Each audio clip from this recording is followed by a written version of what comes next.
네. 오늘 하나님의 말씀은 요한복음 6장 60절에서 71절 말씀입니다. 요한복음 6장 60절에서 71절 말씀입니다. 시작 154쪽이겠습니다.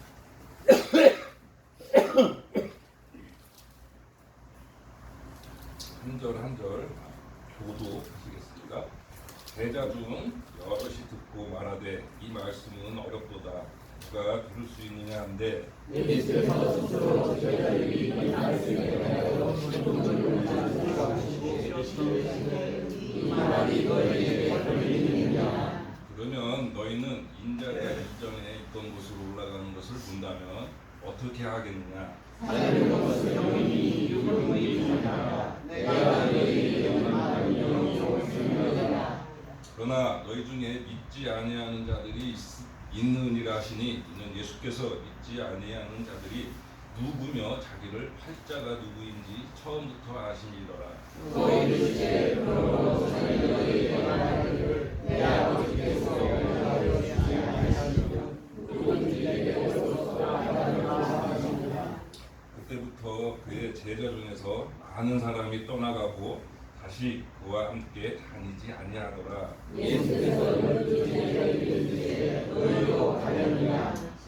시몬 베드로가 대답하여 주여 영생의 말씀이 주께 있사오니 우리가 누구에게로 가오리까. 우리가 주는 하나님의 거룩하신 자이신 줄을 믿고 알았사옵나이다. 예수께서 대답하시되 내가 너희 열두를 택하지 아니하였느니라. 그러나 너희 중에 한 사람은 마귀니라 하시니 이 말씀을 바로 시몬의 아들 유다를 가리키시더라. 그는 열두 중에 하나로 너희를 설정하리라. 아멘. 요한복음 6장 그 전체를 보면 유명한 오병이어 사건이 있고 또 오병이어의 말씀이 나옵니다.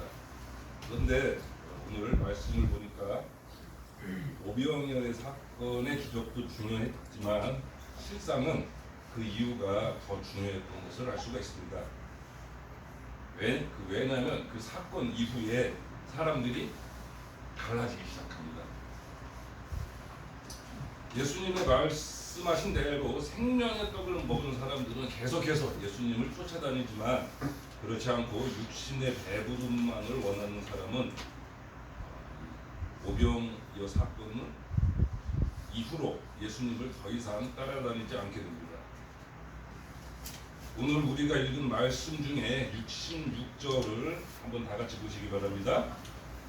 제가 읽겠습니다. 그때부터 그의 제자 중에서 많은 사람이 떠나가고 다시 그와 함께 다니지 아니하더라. 아멘. 이 사건 이후로 예수님과 함께하는 사람보다 떠나는 사람이 더 많았더라는 것입니다. 기적이 믿음을 낳지는 않습니다. 그리고 예수님을 떠나는 일들은 앞으로도 계속 될 것입니다. 누가복음 18장 8절에는 이런 말씀이 있습니다. 제가 읽겠습니다. 그러나 인자가 올 때에 세상에서 믿음을 보겠느냐 하시니라. 이게 무슨 말씀이냐면 예수님이 이 땅에 다시 오실 때가 다가올수록 예수님을 떠나는 사람이 더 많아진다는 것입니다. 사람들은 처음부터 예수님을 몰랐던 것은 아닙니다. 예수님을 따라다니다가 배교하게 된다는 것입니다. 우리 엘라이프 교회 성도분들은 이탈하는 자들이 되지 아니하시고 어무는 내가 길을 주님의 이름으로 축원합니다. 그런데 왜 그들이 예수님을 떠나게 되었을까요? 생명의 양식을 못 먹었겠죠? 그런데 오늘 말씀을 한번 잘 보면 이탈하기 전에 분명히 전조 증상이 있습니다. 60절하고 61절입니다. 다 같이 합독하실까요? 시작. 이 말씀은 어렵더라 누가 들을 수 있느냐 한데 예수께서 스스로 제자들에게 이 말씀에 대하여 승거리는 줄 아시고 계시되 이 말이 너희에게 들림이 없나. 이들은 하나님의 말씀을 듣고 나서 그 마음에 거부감이 있었다는 것입니다. 마음이 불편하고 싫었던 거예요. 그래서 예수님이 묻는 것입니다.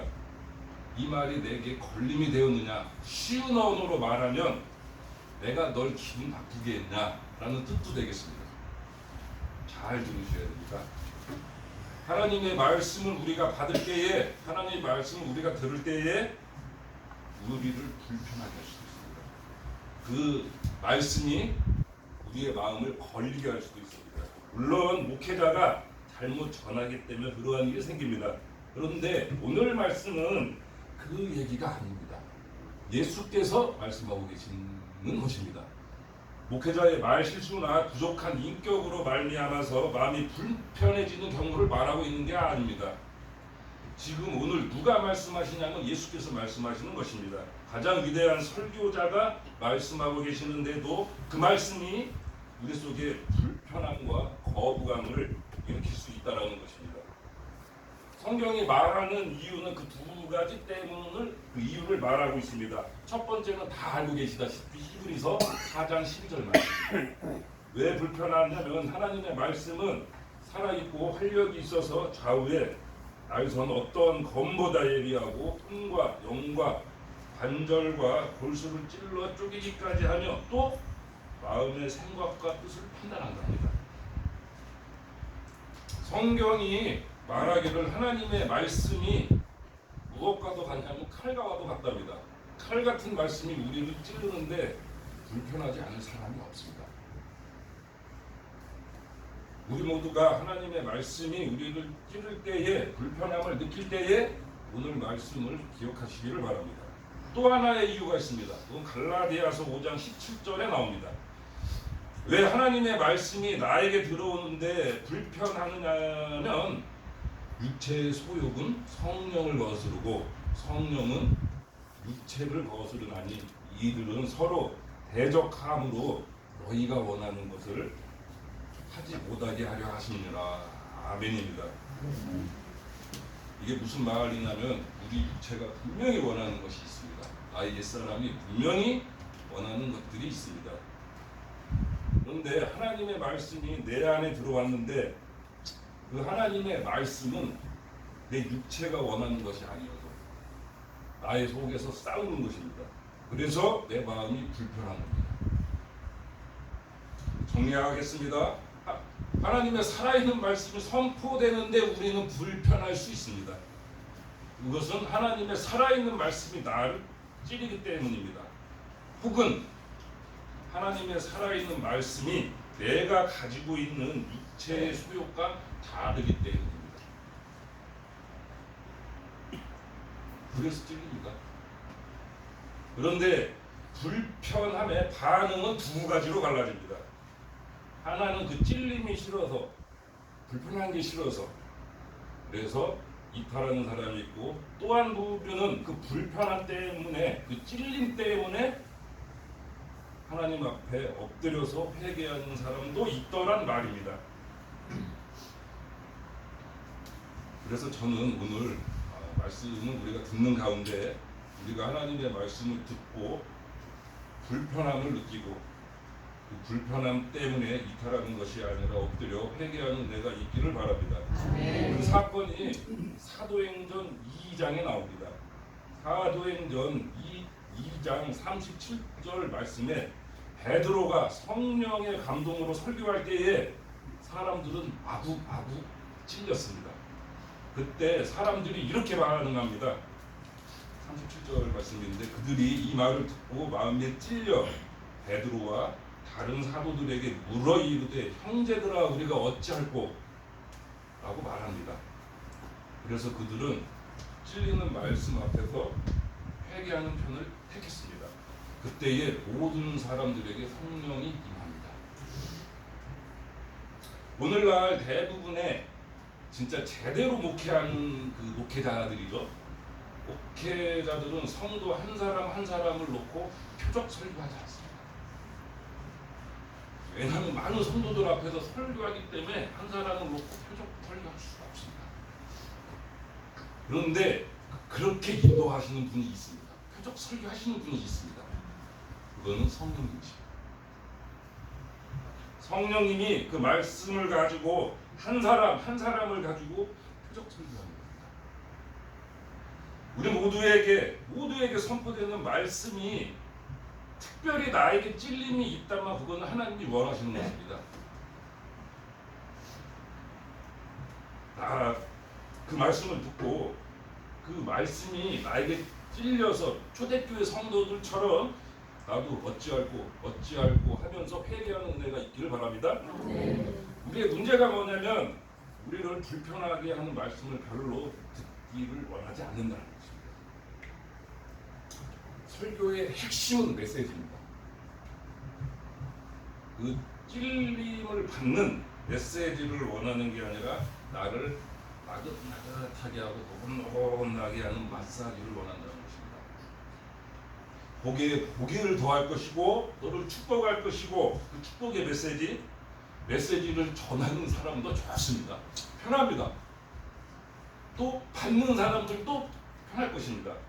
그런데 회개라, 고쳐라, 돌이켜라 그 말씀에는 전하는 사람도 힘듭니다. 저는 얼마나 힘들었어요. 제 삶 자체가 안 그랬는데 그걸 앞에서 얘기를 짚느라고 저도 힘듭니다. 그리고 또 받는 사람도 힘들 것입니다. 그런데 우리가 분명히 알아야 될 것은 그 우리를 불편하게 하는 말씀이 저나 그 말씀을 받는 여러분들에게는 유익이 됩니다. 진짜 우리들에게 필요한 말씀은 불편한 말씀인 것입니다. 왜냐하면 성경에서 말하기를 우리는 병들었기 때문에. 예를 들면은 한 환자가 병이 들어서 병원에 누워 있는데 친한 친구가 왔어요. 병문안을 왔어요. 그 친구가 이런 이야기합니다. 너 잘 될 거야. 너 금방 끝날 거야. 괜찮아. 걱정하지 마. 너 금방 병원에서 나올 거야. 듣는 사람은 괜찮습니다. 괜찮습니다. 그런데 그 친구가 가고 나서 의사가 들어옵니다. 술 끊으세요. 담배 끊으세요. 육식 많이 하지 마세요. 식후에 약을 꼭 드셔야 돼요. 그리고 생활 습관을 고쳐야 돼요. 앞에 있는 친구가 격려하는 말은 우리를 기쁘게 했습니다. 그런데 실은 내 몸이 나아지는 데 있어서 아무런 도움이 안 돼요. 왜냐하면 나는 환자이기 때문에, 병자이기 때문에. 나에게 정작 필요한 말은 뭐냐면 나에게 잘못된 것을 고치라는 의사의 말이 훨씬 더 내게는 필요한 것입니다. 주사 맞는 것이 아프다고 할지라도 약 먹는 게 싫다 할지라도 나를 고치는 것은 의사의 말입니다. 성경이 말하기를 우리는 다 큰 죄로 인하여 병든 자입니다. 우리 모두 다 죽음에 이르는 병에 걸려있는 자들이라고 성경은 말하고 있습니다. 그 죽음에 이르는 병은 죄입니다. 저와 여러분은 병든 자입니다.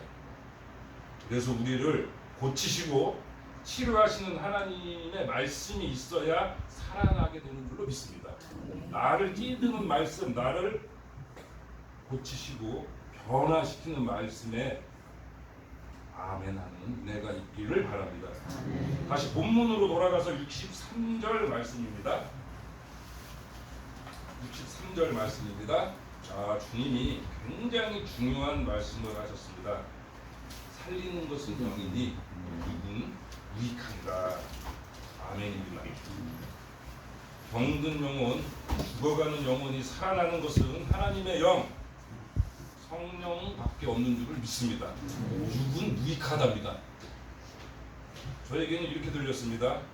살리는 것은 영이니 교회 건물은 무익하니라. 제가 그 물 퍼도 자꾸 그 생각이 들어요. 그래서 물 나와서 살리는 것은 영이니 교회 내에서 어떠한 프로그램도 무익하느니라라는 얘기도 됩니다. 또 살리는 것은 영이니 어떠한 지방회의도 교육자 회의도 무익하느니라. 살리시는 것은 오직 성령이시다. 우리 교회는 건물이 없습니다. 또 어떠한 프로그램도 없어요. 이거 다 제 불찰입니다. 근데 저는 하나님께서 우리 교회를 기뻐하시는 줄로 믿습니다. 이렇게 열악한 환경 가운데서도 멀리서 하나님께 가까이 가려는 마음으로 인근 각처에서 하나님께 직접 예배드리러 내 몸을 예배드리러 나온 것 자체가 하나님의 성령이 임하시는 것입니다. 그것을 지켜보는 저는 얼마나 힘들겠어요. 제 어깨가. 그래서 한없이 부족한 제가 그 책임감으로 어깨가 무겁고 힘드나 성령님의 도우심을 구하며 열심히 살아가겠습니다. 그런데 그게 반대로 되면 끔찍합니다. 교회 건물도 화려하고 프로그램도 넘치는데 하나님의 말씀이 없어요. 성령님이 역사하지 않으셔서 인간의 힘만으로 바닥난 신앙생활을 하는 것만큼의 힘든 것도 없습니다. 그래서 저는 우리 교회가 하나님의 살리는 영이 마음껏 역사하시는 교회가 되기를 원합니다. 에스겔서를 보면 37장에 보면 마른 뼈들이 살아난 것도 일어난 것도 하나님의 성령이 들어갔기 때문입니다. 성령이 임하면 죽었던 도시가 살아나고, 성령이 임하면 죽어있던 교회가 살아나고, 성령이 내게 임하시면 차갑게 식어있던 나의 마음이 다시 뜨겁게 사랑할 줄 믿습니다. 그런데 더 중요한 게 있습니다. 한 가지 잊지 말아야 될 것이 있습니다. 63절을 계속 읽겠습니다. 살리는 것은 영이니 육은 무익하니라. 내가 영이니 육은 무익하느니라. 그 다음에 뭐라고 말씀하셨냐면 내가 너희에게 이른 말이 영이요 생명이라고 하셨습니다. 하나님의 성령이 나를 살리는데 그 도구가 무엇이라는 것입니까? 그것은 하나님의 말씀이십니다. 시편 119편 50절은 이렇게 말하고 있습니다. 주의 말씀이 나를 살리셨느니라. 성경은 그 어느 곳에서도 성령님과 말씀을 구분하지 않습니다. 분리시키지 않습니다. 분리하는 것은 우리 사람들이 합니다.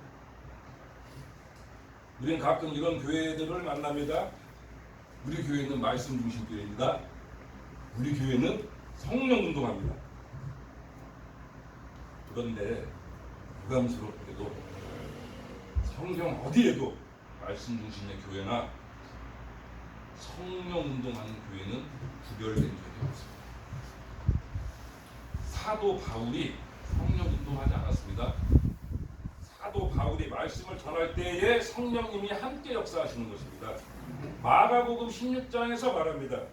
저들이 나가서 전파할세 주께서 함께 역사하사 그에 따르는 표적으로 말씀을 확실히 증거하게 하셨다고 말씀하고 있습니다.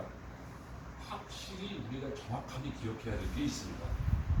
하나님의 말씀과 하나님의 능력은 같이 가는 것입니다. 성령 운동이 말씀 운동이고 말씀 운동이 성령 운동인 것입니다. 성령님은 신비하신 분입니다. 신비한 일이 많이 일어납니다. 그런데 가장 신비한 것이 뭔지 알고 계세요? 하나님의 말씀이 하나님의 말씀으로 내가 그렇게 들립니다. 하나님의 말씀이 깨달아지는 그것보다도 신비한 성령이 없습니다. 이렇게 예수님께서 귀한 말씀을 하시는데 결과는 어떠했냐면 66절을 보시면 그때부터 그의 제자 중에서 많은 사람이 떠나가고 다시 그와 함께 다니지 아니하더라. 예수께서 12 제자에게 이르시되 너희도 가려느냐? 주님이 귀한 말씀을 주시는데 떠나는 사람들이 더 많았더라. 그래서 주님이 쓸쓸히 제자들에게 묻는 것입니다. 너희도 가야 하느냐? 지금 살고 있는 이 시대는 그 어느 시대보다 예수님을 떠나려는 사람들이 많은 거 알고 계시죠? 각종 통계치가 말해줍니다. 한결같이 말해줍니다. 앞으로는 더 줄 것입니다. 그래서 예수님은 계속해서 우리에게 물으실 것입니다. 너희도 가려느냐? 그때에 우리가 베드로처럼 이렇게 답하기를 원합니다. 68절에 베드로가 이렇게 말합니다. 주여, 영생의 말씀이 깊게 있사오니 우리가 누구에게로 가오리까? 정말로 아멘입니다. 하나님은 이 고백을 듣기를 원하십니다. 많은 사람들이 떠나가느냐가 중요한 것이 아니고 내가 영생의 말씀을 먹었냐라는 것입니다. 이 고백이 우리뿐만이 아니라 우리 자녀들에게도 있길 원합니다. 고등학교 때까지 잘 댕기다가 대학교 때 떠나는 친구들이 굉장히 많습니다. 그런데 주여, 영생의 말씀이 죽게 있사오는데 내가 누구에게로 가오리까? 라는 그 고백을 가진 자는 이탈하지 않습니다. 주의 말씀을 떠나지 않습니다. 그 말씀은 또 이렇게 적용이 될 수가 있습니다. 구체적입니다. 지금 교회를 옮겨다니는 시대입니다. 어쩔 수 없이 옮겨다니는 시대입니다. 뭐 이사 때문이나 뭐 상황이 생기고 또 사정이 생겨서 교회를 옮기게 될 때에 교회를 선택할 때 오늘 말씀을 기억하셔야 됩니다. 성경이 말하는 교회 선택의 유일한 기준이 뭔지 알고 계세요? 영생의 말씀이 머무르냐 머무르지 않느냐입니다. 앞으로 어떠한 교회를 가시게 되든지 그곳에 건물 보시면 안 됩니다. 프로그램 보시면 안 됩니다. 인맥 보시면 안 됩니다. 그곳에 하나님의 영생의 말씀이 있느냐 없느냐를 보셔야 됩니다. 하나님의 말씀이 거기에 거하면 거기에 멈추기를 바랍니다. 그것이 여러분의 영혼이 살 길입니다. 모든 것이 화려하고 시설이 좋고 인맥도 좋고 모든 것이 갖춰져 있어도 그 속에 하나님의 말씀이 없다고 생각되시면 떠나가는 게 하나님의 뜻입니다. 심지어 그것이 우리 교회라 할지라도 하나님의 말씀이 사라진다면 떠나셔야 됩니다. 이유는 우리의 영혼이 한 개밖에 없기 때문입니다. 그런 교회가 되지 않도록 제가 열심히 노력을 해야 되겠고 우리 성도분들도 많이 기도해 주시고 협력해 주셔야 됩니다. 네. 괜히 슬퍼. 가끔 만나는 분들이 있습니다. 특히 저희 교회 출신들은 가끔 만나는 분들이 있을 거예요. 그분들은 우리들이 다 알고 있는 큰 교회입니다. 그분들을 가끔 만나면 너무 힘들답니다. 저도 만나는 분들이 있어요. 근데 힘들다고요. 저는 이렇게 묻습니다. 그렇게까지 힘든데 뭐하러 댕기냐? 오늘의 답이 저는 이해가 갔어요. 되게 놀라웠어요. 아이들을 위한 시설이 좋아서 프로그램이 너무 좋아서 그리고 또 거기서 오랫동안 신앙생활 하신 분들은 내 장례를 치러줘야 했어요. 내가 1시간만 참고 있으면 된답니다. 내가 1시간만 참으면 거기에 모두 복지와 사람들을 이용할 수도 있고 그래서 간답니다. 교회는 극장이 아닙니다. 교회에서 하나님께 드리는 예배가 참는 시간이 아닙니다. 긴 말 안 하겠습니다. 영생의 말씀이 있는 곳에 머무는 은혜가 있기를 예수님의 이름으로 축원합니다. 성령님만이 나와 여러분들을 살리시기 때문입니다. 성경은 거짓말 안 합니다. 역사가 증명해 왔습니다. 정리하겠습니다. 여러 이야기를 드렸지만 결론은 하나입니다. 살리는 것은 명이니 육은 유익합니다. 성령님을 사모하는 교회와 우리들이 되기를 원합니다. 성령님이 하나님의 말씀을 흥망하게 하시고 또 그로 인하여 우리의 영혼이 살기 때문입니다. 우리를 살리는 영이 임하는 곳이 말씀이 거하는 곳입니다. 잊으시면 안 됩니다. 저와 우리 성도분들이 말씀과 동행하는 삶을 살아서 성령님께서 우리 삶에서 역사하시기를 원합니다. 말씀 마치겠습니다. 찬송하시겠습니다. 208장